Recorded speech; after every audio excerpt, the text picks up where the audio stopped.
Bonjour, aujourd'hui la CARSAT va vous présenter le service de santé au travail de Saint-Quentin et son équipe de prise en charge d'événements graves.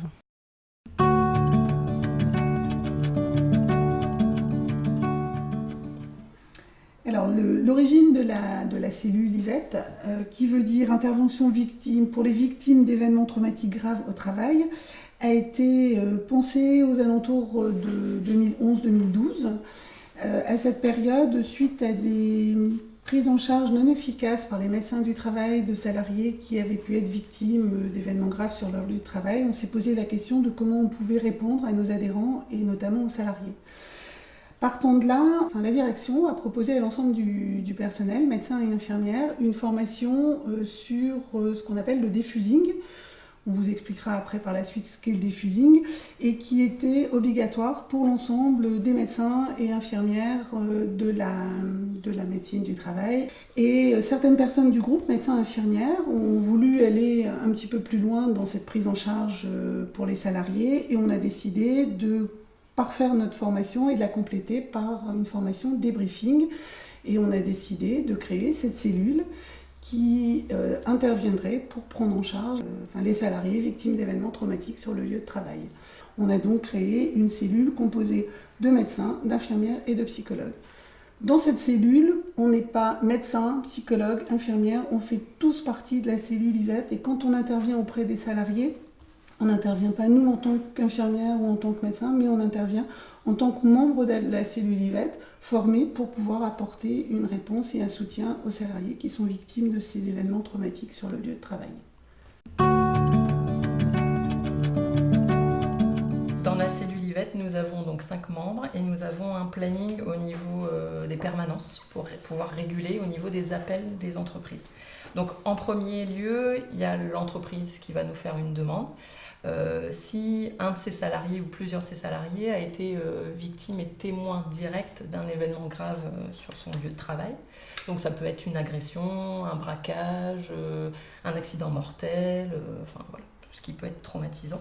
Donc on enregistre la demande, donc on prend la demande, on prend tous les éléments que l'on a besoin, donc le nombre de personnes qui sont à prendre en charge, l'événement traumatisant en lui-même, vraiment les caractéristiques mêmes. Et ensuite, on fait un point en équipe pour savoir qui peut intervenir. Donc dans un premier temps, si on est dans les délais, donc on peut effectuer un defusing dans les 48 premières heures, qui nous permet vraiment de coucouner les personnes, vraiment d'être en accompagnement pur. Donc il n'y a pas du tout de notion de faire verbaliser les gens. S'ils n'ont pas besoin de parler, ils sont pas obligés. Ça peut très bien être fait par le chef d'entreprise, par des secouristes.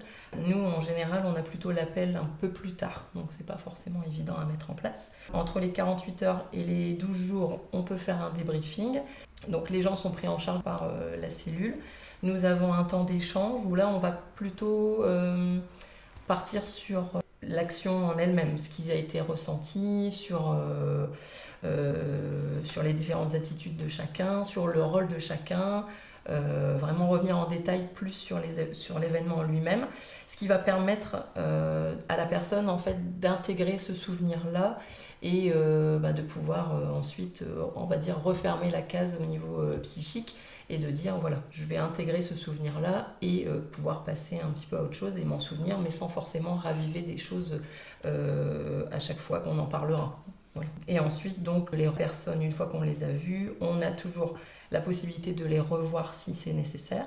Il n'y a aucun souci, on est toujours disponible. Et la personne, les salariés sont à revoir au maximum 3 mois après par le médecin du travail pour refaire un point.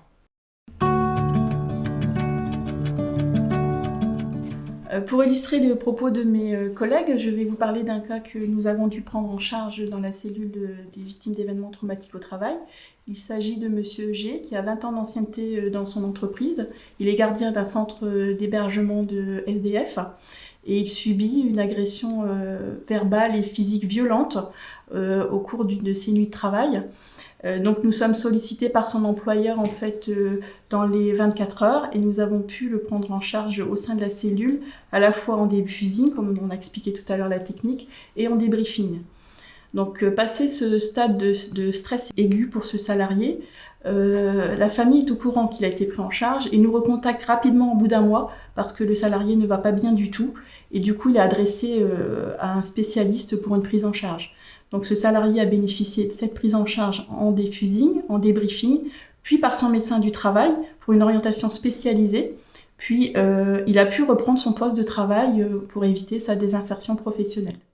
Donc je voudrais maintenant vous rappeler les objectifs principaux de notre cellule.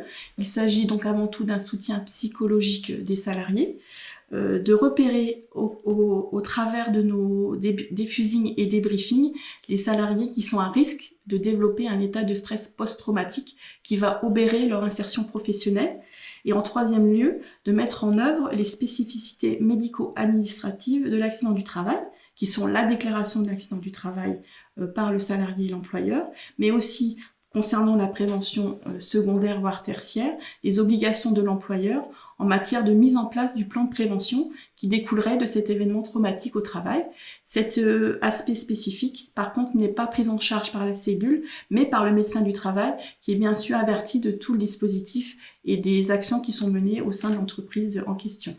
Pour conclure, on souhaite aussi donner quelques conseils aux services de santé au travail qui voudraient mettre en place une cellule de prise en charge des victimes d'événements traumatiques au travail. Il s'agit en premier lieu, en préambule, d'avoir un personnel qui est volontaire, qui va être formé à ça spécifiquement, donc pour le diffusing et le débriefing, surtout le débriefing qui est très spécifique, et puis aussi de développer un plan de communication.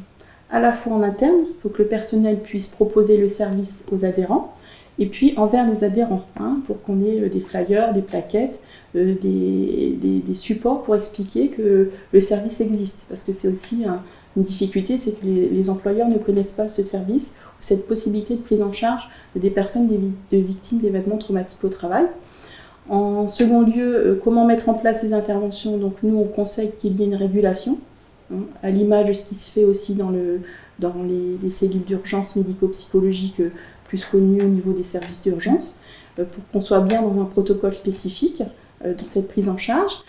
Concernant l'intervention, effectivement, de se calquer sur les procédures qui existent, ne pas inventer les prises en charge, puisque c'est quand même assez particulier. Et puis en dernier lieu, concernant les suites qui sont données envers le salarié, donc comme on l'a déjà dit, une prise en charge et un repérage de l'état de santé du salarié à 3 mois par son médecin du travail, un plan de prévention qui doit être développé par l'employeur, concernant les risques qui ont amené à cet événement grave au travail, et puis concernant les intervenants, c'est-à-dire nous-mêmes, les membres de la cellule, qu'il puisse y avoir des moments d'échange, de formation, de mise à jour des connaissances et de débriefing du coup entre nous aussi.